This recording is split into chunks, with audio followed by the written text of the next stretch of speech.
Wild weekend, Matthew, of college football, pro football. But we also talked a little bit about Major League Baseball as well. But, the one thing that you and I talked about that we were looking forward to was, of course, Ryder Cup.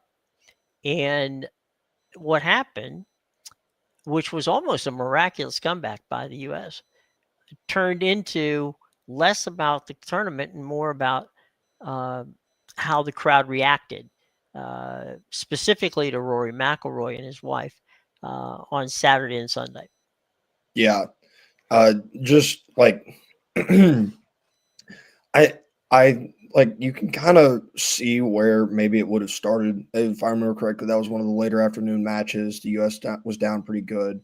Obviously, these people were upset, like they paid, they wanted to see the US win. That wasn't happening. They decided they were going to take a stand on it. Obviously they did so in just the worst manner possible. Because for as much as it was Rory, because it was directed at Rory, Hmm. they were tossing it at Shane Lowry too. They had Right. lots of jokes about his weight and Hmm. things such as that. At one point, they mentioned a rumor that had swirled around. I think it was 2 years ago with Right. Rory and some of the problems that maybe his relationship was Right. going through. So they tossed that at him. It's just ridiculous. And I feel like the capper or the most unacceptable part of it all was the PA announcer at the first tee Right. going and citing the "fuck you, Rory" chant. Sorry, Right. I don't know if It's the thing too is that it was Saturday and Sunday, which made it even worse. Um, the FU Rory. Uh, I mean, look, you and I are golf fans. Mhm. We're used to a certain etiquette on a golf course. Now that changes during Ryder Cup. Okay, you get a chance to cheer for your team, and that's fine. Nothing wrong with that. I mean, all kinds of fun stuff. That's cool. But there's a line, and I think this particular weekend we saw something that I hope we don't continue to see, and that's people cross the line. Now, did that mean everybody that showed up at Bethpage, bought into it? No, but it was enough to make this um, a fun event because we both love it and talk about how fun it is. A fun event into oh my God, why did that have to happen type of situation. Yeah.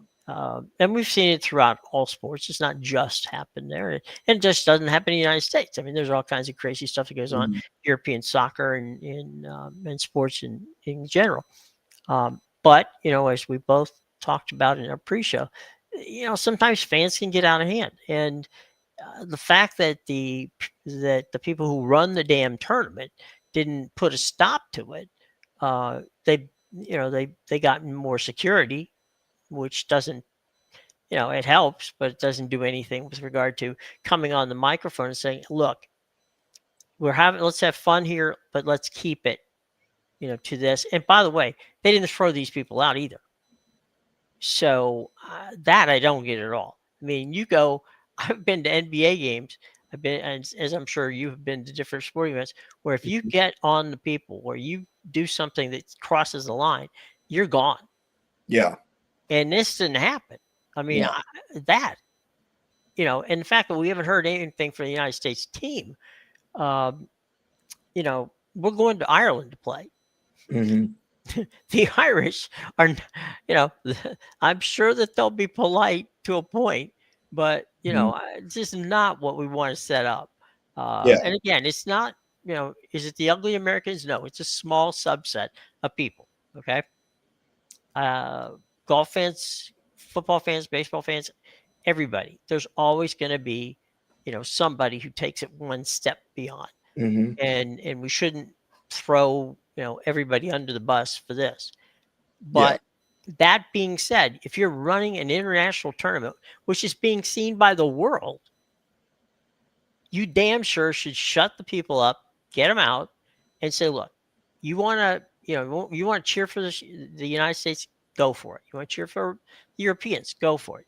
but there is a line which we will not allow you to cross. If you cross that line, we're going to throw you out. Yep. That Yep. was done. There wasn't an adult in the damn room. I'm pissed as a golf fan that we as Americans are going to get painted by a broad brush for being ignorant and not accepting it. Every 2 days, Mhm. just one day, it was 2 days. Yeah. So I'm sorry. There's no excuse here. The PGA should have stepped in. Golfers, Scotty Scheffler, anybody, step up, talk, say, look, this is not what we accept.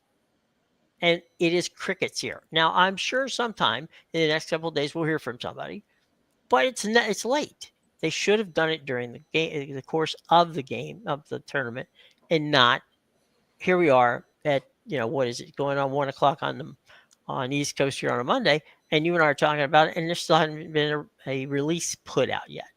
Yeah. Yeah. I mean, like I do think it's also kind of telling, like, at least from, I haven't gone through and watched the full cuts of like the post Ryder Cup Right, interviews with the teams. right. But from what I've seen on social media thus far, just the different clips and stuff, is I haven't seen one American asked about it. Hmm. The Europeans were asked about it explicitly. It feels like it was at least half of the questioning that the Europeans received, whether it be post round or when they were doing the team interview there at the end. Yeah, but But that's cowardly, right? I yeah, mean, like you don't have to be asked about it. You were yeah, there. yeah, So, hey, look, don't ask. You don't have to ask me the question. yeah, I get what you're saying, and you're right. yeah. Because most of the press, the Ryder Cup press, were, how did you respond to this? How did I see what Mhm. you're saying, right? Yeah. But I don't. If we were golfers there, I wouldn't have to be asked. I'd say, look, first thing, straight up, I'm going to apologize to Rory and his wife for how they were Mhm. treated. Yeah. That's not how we do it. And What believe me, if Scotty Scheffler's wife got hit with a beer, there would be hell to pay. Yeah, and I don't think this is purely speculation, but it did look like after their singles match yesterday, Scotty and Rory had a bit of a longer Yeah, embrace. So I would assume that was probably a personal messaging because if I remember correctly, Scotty was in that group yeah, with man. I mean, you want to talk about drama following Scotty Scheffler this weekend that just mhm, actually didn't really involve him at all. Like right, it trailed him. He wasn't really involved in the no, altercation with Bryson and Justin and right, Ted Scott and Molinari, but it was there. Like he was there. He was paired up with I yeah, think it was Bryson when they were going yeah, against Shane and Rory. right, Like there again. So and then obviously Sunday singles he was paired up with Rory again. right, But like man, and I feel like a lot of the noise was around him too, and just mhm. kind of the way that he played this weekend. So Well, he got harassed by the American fans too. yeah, yeah, like it's it was, I would say, just from a golf perspective, it was probably a Hmm. very disappointing weekend for Scotty. But I like it frustrating too that like because I don't think he wants to be involved with it in all of it, but yet he was around it, and I think that probably honestly made him just as uncomfortable as the way he was playing golf. No, and look, Scotty's not an outward talking guy, right? I mean, he's not. If you ask him a question, he'll answer it. He's not one of these people that goes out and Hmm. um, is the leader of the group. But that being said, there were enough of them. God knows these guys like to talk when they when they, when it has something to do with them. Hmm. But they didn't, and we'll just put a pin in this and say we hope that someone comes out. We hope that people understand, regardless of where you go, whatever you're doing as far as sports wise, that Hmm. you understand that look, these people have families. They, you can root against the Dodgers, you can root against the Alabama or Oregon or whoever you want to root against, but the kids that you're yelling at or the players you're yelling at have families. Families most of the time, a lot of times, are in the stadium with you, Walking with you. right, walking with you in golf tournaments. So just have a bit of a sense of decency to the point of, okay, yell against the team, that's fine. You Mhm. want to yell against the team, fine. But when you start making it personal, understand you're not just talking about one person. Yeah. You're talking about a family, and I tell this to people all the time, Matt, and I'm gonna get off this soapbox in just a minute. You call out a guy and it's talk shows do this all the time, sports talk shows, and they talk about pick a player. I mean, let's throw a guy, the Red Sox. Pick any Mhm. Red Sox player who's in a funk, right? Can't Oh, get anything done. The Devers thing was, Devers, right? yeah, it was. So I mean, Devers' family still lives in Boston. Okay, they Mhm. didn't pick up and go with them. These kids go to school. These so dad's having a bad day. The kid in the 6th grade didn't have anything to do with that. Yeah. You know, um, Well, I mean, so pay I think attention. a great one of that was Matthew Stafford out in LA this offseason. Mhm. It's like there was trade rumors flying around and stuff like Right. that, but the blame got placed on his wife Kelly for some reason. Mhm. And so when their kids went to school, they said, "Hey, we heard you might have to move because your mom won't shut up." Like Right. that was the line of questioning that those kids went through at school. Like Mhm. that doesn't need to happen. I get that No. your parents are who you are. You have no control over Right. that. Allow them Right. to stay with them. Well, let's move on to something a little more entertaining. I will. Go I ahead. would- I am going to make this note in terms of. I would like to say just in terms of the golf perspective. Mhm. One, I don't think Keegan Bradley was at fault this weekend. Like I feel like Right. that may be a sentiment that was echoed a lot. I do feel like he didn't do a very good job in course management. Like Yeah. he said that in his prep. He talked. They had that rough cut down like so long. Mhm. A lot of locals said that they'd never seen it that short. Um, and that was something that they thought was going to help them because they thought that they were probably a little more errant off the tee, Mhm. that their approach game and their short game was going to be what won them the golf tournament, and that's what won the Europeans the golf tournament. Like their approach game and specifically their putting Yeah. was so significantly better throughout the first 2 days of that tournament. Like it was insane. Literally Friday and Saturday, it did not matter who was over the ball. The U.S. was not going to make a putt. And Right. like to an extent, like it almost shifted the other way on Mhm. Sunday to where it felt like the Europeans couldn't make a putt, but they made enough putts Mhm. that the U.S. didn't make throughout the weekend on Sunday in Right. To order get it to through. yeah, like I mean, JT said it in the final press conference. He said we got to make putts. Like we Mhm. had to make more putts. Keegan can't make us make more putts, which is Right. true. But it feels like there's such a sense of like this continuity and togetherness about the European team that it feels Mhm. like the Americans just lack. Like Luke Donald was back again, Right. doing all of the right things. Mhm. A lot of the same pairings. You know Rory and Tommy, all Mhm. Fleetwood Mac back together. Then you've got, you can pair Rory with Shane. They're best friends. Mhm. They've got all these pairings that they have history and understanding of playing with each other and how they play Mhm. golf that the U.S. didn't have. Like the one pairing that you had familiarity in Mhm. on Friday in the morning was Xander Schauffele and Patrick Cantlay. They won. That Right. was the only pairing that won though. Like you as the Americans, and like you can't just like make these really good consistent golfers just appear Mhm. out of nowhere to an extent, but like they need to find some continuity between now and Ireland. Right. Yeah. Whoa. Well, we'll see. I agree with you. Football rankings came out yesterday. Ohio State University tops the rankings. They went out to Seattle and took care of business. They beat Washington 24-6. Oregon in a wild one beat Penn State. That was a crazy 30-24 game. They're 5-0.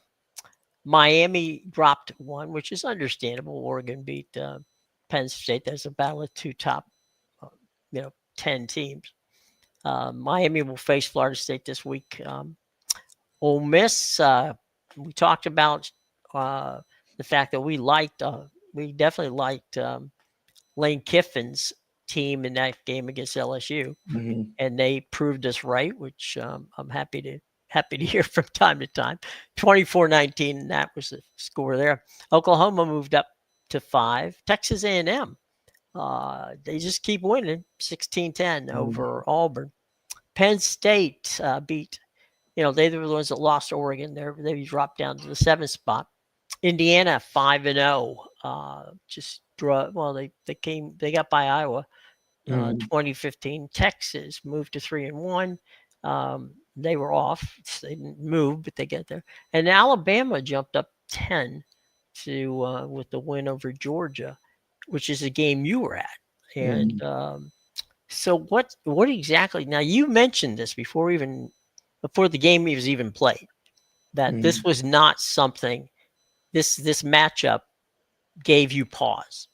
Yeah, because what I said was that Alabama had some problems on the offensive line. They weren't fantastic necessarily up front, but if Ty Simpson had the time to throw the football, the way that secondary played against Tennessee, they could get shredded. And that's what happened in the first half. The first half, they had their way. Not only did they have their way, they controlled the way that they were able to control time of possession in the first half was honestly phenomenal. They had their game plan lined up, and they executed it to a T. Like, they did not miss a single thing in that first half. Turnover battle, they won it. Time of possession, they won it. Offensive drives, you score 4 out of 5 times. Like that, it was as perfect a game plan, because when you score 4 out of 5 times and you have the ball 5 times and your opponent just doesn't, like when Georgia went, I think they went 3 and out, or they got 1 first down and then they went out on their very first drive. And Alabama got the ball and they held it again. Like they wore the defense out, just slowly working their way down the football field. And for all that, what I watched in the second half was that Georgia probably should have won that football game. Like the mistakes that Georgia made were self-inflicted, but this is something, and I think it translates well to what happened in Happy Valley on Saturday too, to where there just is kind of something about it. Like James Franklin in a big game and Kirby Smart in Alabama right now are going to be the 2 storylines, as they should be. And I can't speak on the Penn State game because I was at that game, so I was just catching little hits here and there. But I left the stadium. I was very confused, mainly in the fourth quarter, by Kirby Smart's plan, because going for it on 4th down when you have a chance to tie the game didn't feel very Kirby Smart-like. He said it was a decision they made they had 2 plays called. They were going to go fast the whole way. And to be honest with you, you go back and you watch that play. The play I don't think was as big of an issue. I know people didn't like running it with Cash Jones. I understand that too. But you have a sweep play where if your tackle pins the guy in instead of allowing him to slide. Yeah, that is true, Jerry. But they allowed the edge defender to slide right through instead of getting a hat on him. You get a hat on him, Cash Jones probably gets that edge. You probably got a first down. You maybe have a touchdown, right? But that didn't happen. You didn't execute on that play. But if you're gonna go for it on 4th down there, why do you not go for it on 4th down with around 3 and some odd and some change left in the football game, around your own 50? I know it's a longer 4th down, but it feels like there was some inconsistency in your decision making where you choose to be aggressive here, but you're not going to be aggressive here. Right. And that was what was most puzzling to me. I would love to know the inner workings of that decision making process. Not because I'm necessarily from my view, it feels like the wrong choice to be aggressive in one scenario and not aggressive in another scenario, especially when Alabama's been able to hold the football the way they were able to hold it. You held them without points in the second half, but they were still taking up time off the clock. To go to the Oregon and Penn State game, it was really the ability for Dan Lanning to make adjustments that got them past Penn State. He the game was if you like defense, the first half was fantastic Yeah. because both teams played strong defense. But at the end of the day, the key to me was Dan Lanning having enough patience and understanding to to um, um, to make the adjustments that he had to make to stop Penn State, and then the adjustments they made on offense to you know, to exploit some of the things that they saw. So it was to me, and I'm not going to be. I don't want to be too critical of James Franklin because he didn't coach a bad game. Yeah. Dan Lanning just coached a better game. Yeah. And I think that to me shows you that I don't think Oregon had the best players on the field Hmm. athletically. I think athletically, Penn State was a better team. But I think that strategically, Dan Lanning used his players and used you know, their abilities, and they made the plays when they had to make the plays. Hmm. So, those two teams play 10 times, it's probably going to be 5-5. Yeah. They're that close to being equal, and you could watch the game and see that. But on this particular evening, in front of 102,000 people waving white, pom poms in the whiteout, um, Oregon came away, as Oregon has done a number of times with Dan Lanning, winning games that people still can't understand how they won. Yeah. What I will say, and like not to, because I think all the credit in the world is due to them, but Hmm. it does it not feel like that should be what you said and the way you described it should be very troubling if you're a Penn State fan, because when you say that you feel like Penn State has the better players on the field Hmm. at the time, and then you throw in the fact that they're at home, not only are they at home, it's the whiteout, Right. and you still lose that football game, like that should be real legitimate like room for concern. Hmm. Because if you have the better players and you're Hmm. still getting beat, like then more than ever it does start to feel like hey, our coach isn't getting the job done. We have the talent to get it done. We have the home field advantage. All of these things were in our favor and we still didn't win. Right. And now, listen, part of it I think is, and I don't want to be too hypercritical here. Hmm. Missouri is undefeated right now. Hmm. They have Bo Pereira at quarterback. Right. He's looked very good. Hmm. Penn State currently has lost to the only team with a pulse that they've played so far this year. Hmm. They have Drew Aller at quarterback, who has now thrown yet another game-ending consequential interception Right. in his career there, like back to back when you're talking about games of importance. He threw it against Notre Dame, then he like Hmm. just threw it straight to the Oregon guy too. Like Right. he feels there are guys where you can say like he doesn't feel the moment. Drew Aller looks Hmm. like he feels the moment when it's on him. Hmm. Like and you can tell that he's pressing because the throws that he makes get considerably more questionable. Right. Well, I think in that particular case, for me, um, it was a case of, as I said, landing, making the adjustments, and them getting the opportunity to play a um, stronger hand. Uh, Mhm. there are games, and you've seen them, I've seen them, where you just dial up the play and it works perfectly. There are times when that same play you dial up not only doesn't work perfectly, it goes totally Mhm. off the track.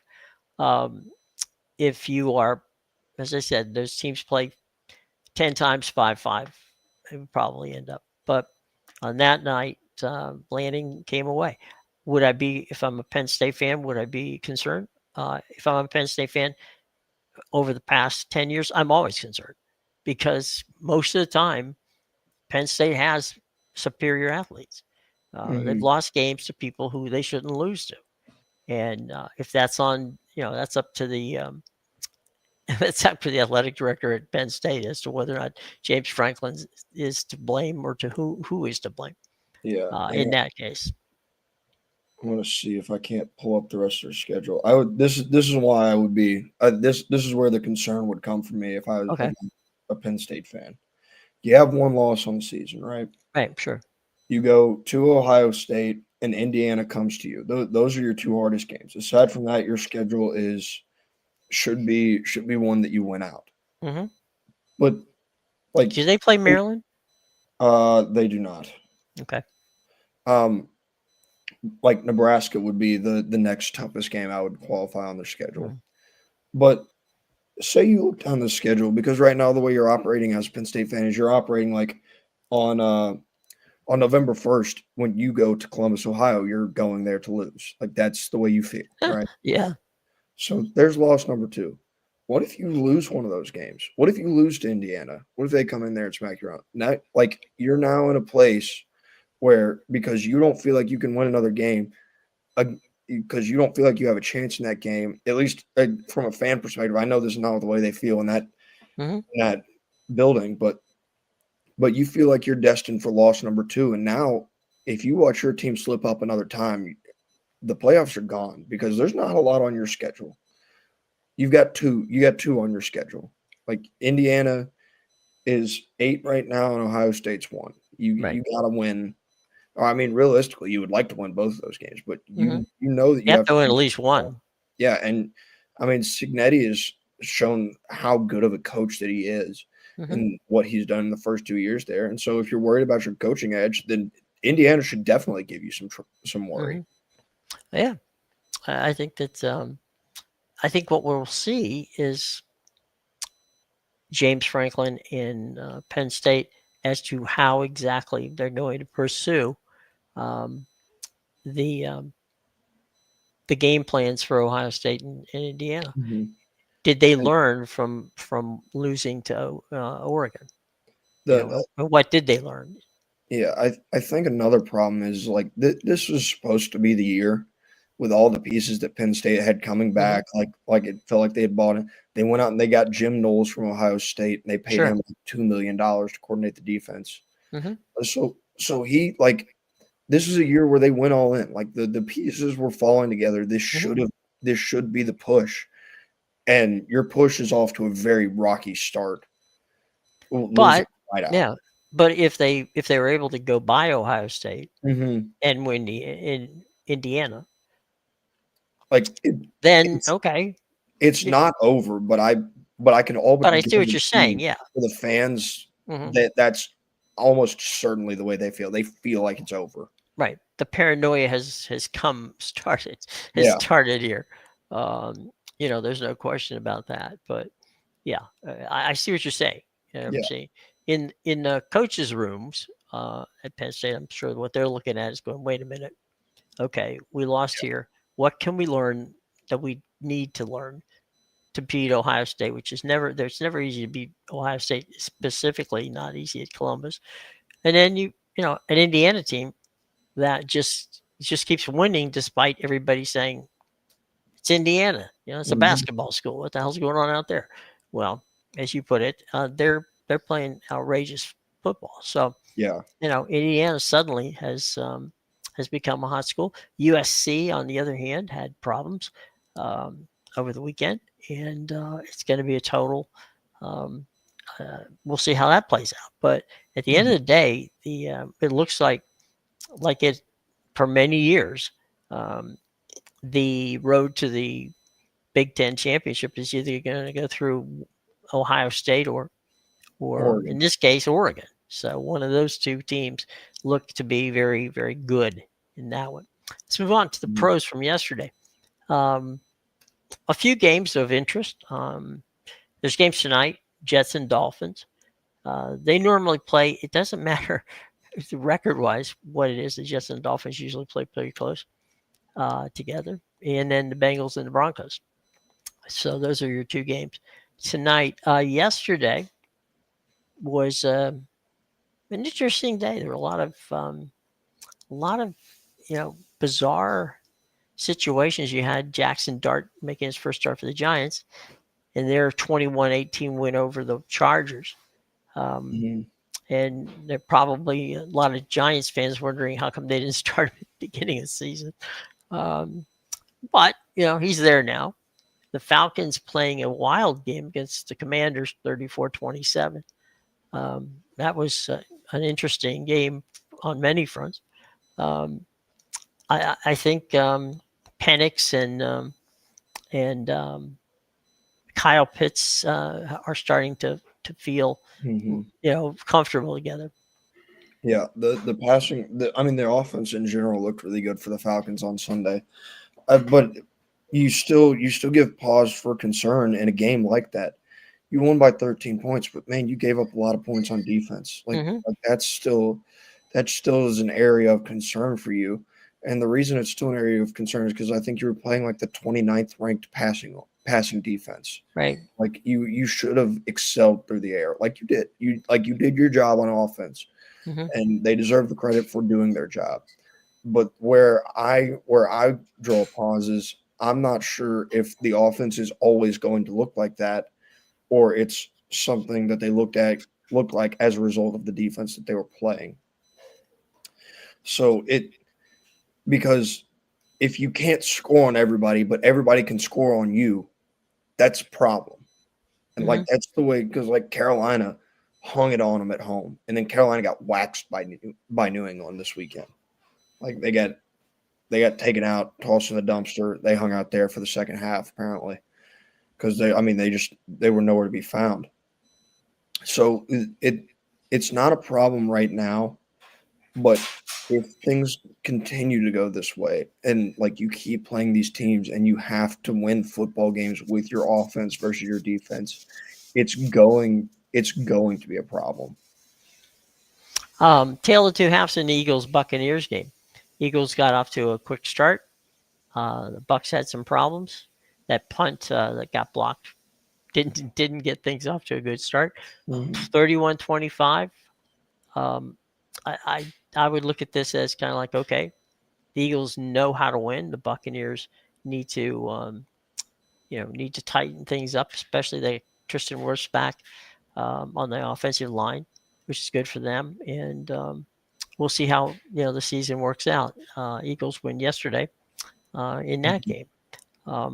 Rams, my goodness. From that standpoint, you talked about Matt Stafford in the earlier. Matt had a heck of a day yesterday.